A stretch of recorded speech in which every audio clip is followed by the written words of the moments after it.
Yo, what's good, YouTube? It's your boy YRG, also known as Eli from Team Limit Break, and I am posting my purple good stuff, purple goo deck that I took to this past Top Cut Regionals on Saturday and managed to get top 32 with. I went X1 and 1, so we played this deck. I thought it was going to be very strong.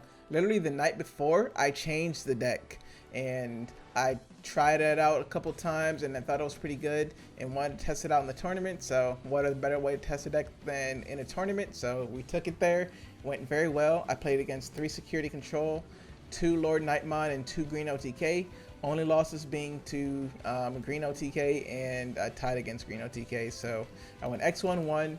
Managed to get top 32. Did not get top 16, unfortunately. I think if it went to another round, I would have gotten top 16, but that's all right. It is what it is. We'll try to get into the next one. But yeah, so we got top 32 again. We're going to show this deck profile. And yeah, hope you guys like it. Don't forget to like, comment, subscribe if you guys are liking these videos. I'm going to be posting some other deck profiles that aren't in my... that I'm not going to be taking to tournaments too, because I've got a lot of other decks that I've built, but I have not taken them into any tournaments, and I think you guys would like to see those anyways. So we are going to get going with the deck profile, make it short and sweet. Hopefully you guys like it. I'll explain some of the cards along the way, and if you guys have any questions, feel free to leave it down below in the comments. And yeah, let's get into it. But before I get into it, don't forget to hit that like button, leave a comment for the algorithm, and yeah, let's get into it. So we've got 3 Guilmon. These are rookies. 3 Guilmon, 3 Tapir, 3 Gabu, 2 Gazi, and 2 Sukai. So I'm not playing 4 Guilmon. I'll get into that later on as I go. But these rookies right here are very essential. The Gabumon lets you net draws. The Tapirmon is also just very good in combination with Chaos Gallant, and same with the Guilmon. And then the Sukaimon and the Gazimons are there for later in the game. The Sukaimon can help you set up plays where you can establish a blocker on this, where they can't go evolve into their Mega, swing at you, for example, with the Lord Knight. And then you can block with your blocker, pass your turn with their... and pass their turn, so they can't establish a larger board, so they can't go Mastamon after they drop their Nightmon, you know. But yeah, and then they've got the Gazimon, and then of course the Gabu Tapir, Guilmon. These cards you want to see early game. These ones are not so often, so that's why these ratios are there.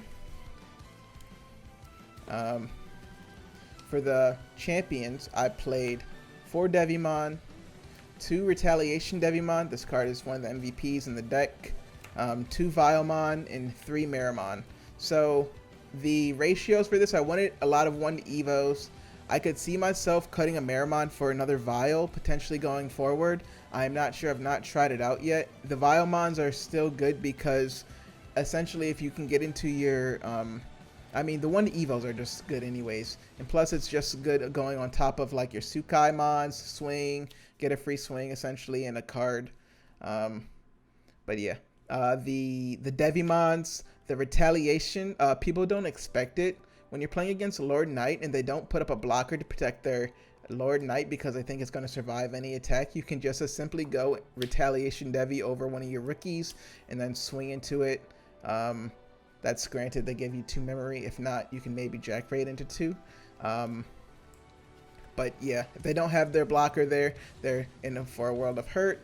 It also helps you protect your Digimon. So essentially you can use this defensively too. You can Evo into like your Mega, for example, and then swing with your Mega. And if they're not killing it by an effect, their Mega, whatever they're swinging with, is going to die into it.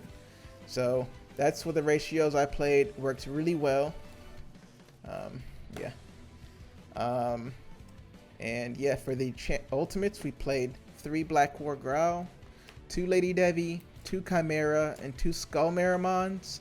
The Lady Devi, I'm a fan of and not a fan of. The card is great. It lets you filter your hand, get cards in your trash that you need for your 10 cards for Lilith to proc. The Black War Growl's one of the MVPs, probably one of the best cards in the deck. Allowing you to attack twice with Zwart is OP. Skull Meramon's really good. A lot of games I would not open rookies. The Skull Marimons came in handy for those, and the Chimeramons are just great for your combo plays. I could see myself upping either Black War or Skull Marimon, I'm not sure, but this is what I liked, and it went really well, so I think this is the perfect ratio for the deck so far. And then we've got 3 Chaos Gallants here. This was the main card that I was playing for the longest time. It was Chaos Gallant and Tactimon. So I was playing 4 Chaos Gallant, 2 Tacti, and that was my bread and butter for like a week into BT5. And then the day before the tournament, I decided I'm going to try the Lilith Loop because I wanted to add some kind of, you know, power to the deck, because it was powerful as it was, but it didn't have the explosiveness that Lilith can give you. And also, playing the Jack Raids means that you can't not be choked later on, like later down the line. So if you don't get to your Tamer, you can use your Jack Raid to get to that memory that you need, which is what I was finding that Gallant was missing. So that's also why I also wanted to play the Liliths. So we ended up just playing 3 Chaos Gallant, 3 Liliths. A lot of people are hard on 4 Liliths. I don't think it's necessary. Usually this is only strong later game, so seeing it early is okay. I mean, seeing it early is not bad because you can just go Evo to Lilith and then play a Jack Raid for 2, even if you have no cards in trash, because you still gain 2 off of the Lilith. Or even you can Mega Digimon Fusion and gain 2. So it's still great in that aspect, but I think that the Chaos Gallant warrants just as of a spot just as much as Lilithmon. This helps you early game, helps you set up your trash, helps you get rid of their problem cards, and helps you get to that later game state. The Anubis is cool and all, but to get to the Anubis, you really need to set up. A lot of these cards, this Lilith doesn't require a setup. It's optimal with a setup, but it does not require a setup. Chaos Gallant technically requires another Digimon to kill another Digimon, but you can do that so easily with Black War Growl or having just a rookie on board.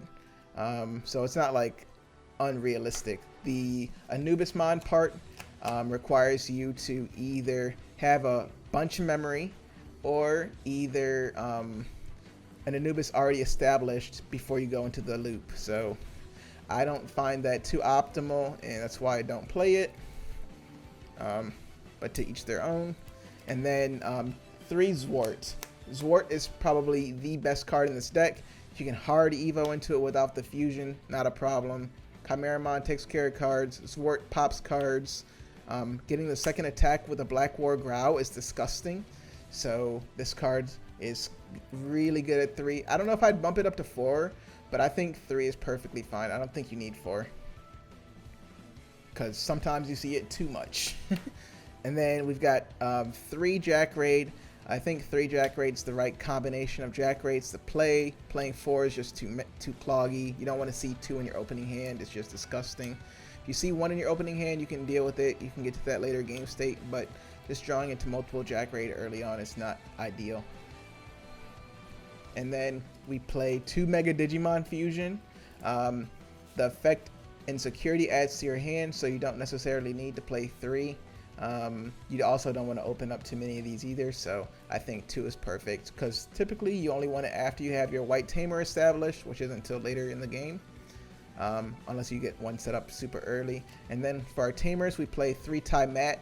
This is essentially just so we can have that extra memory. The Tai Mat almost acts like a 3 or a 5 Tamer. I mean 3 to 5 essentially. If they have a Mega on board and they give you 1, you go to 3. If you give you 2, you go to 4. If you give you 3, you go to 5.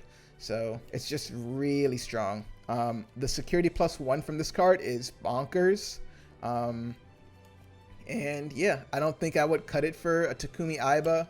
I thought about doing it, but every time I'm like, I have the Tai Kamiya on board and I go into Zwart and swing for multiple swings, or either just a sec +1 is just really good. The deck, I mean, you can go into a longer game state if you play the Takumi Aiba, like for sure, because against Rookie Rush you don't get like pummeled by them.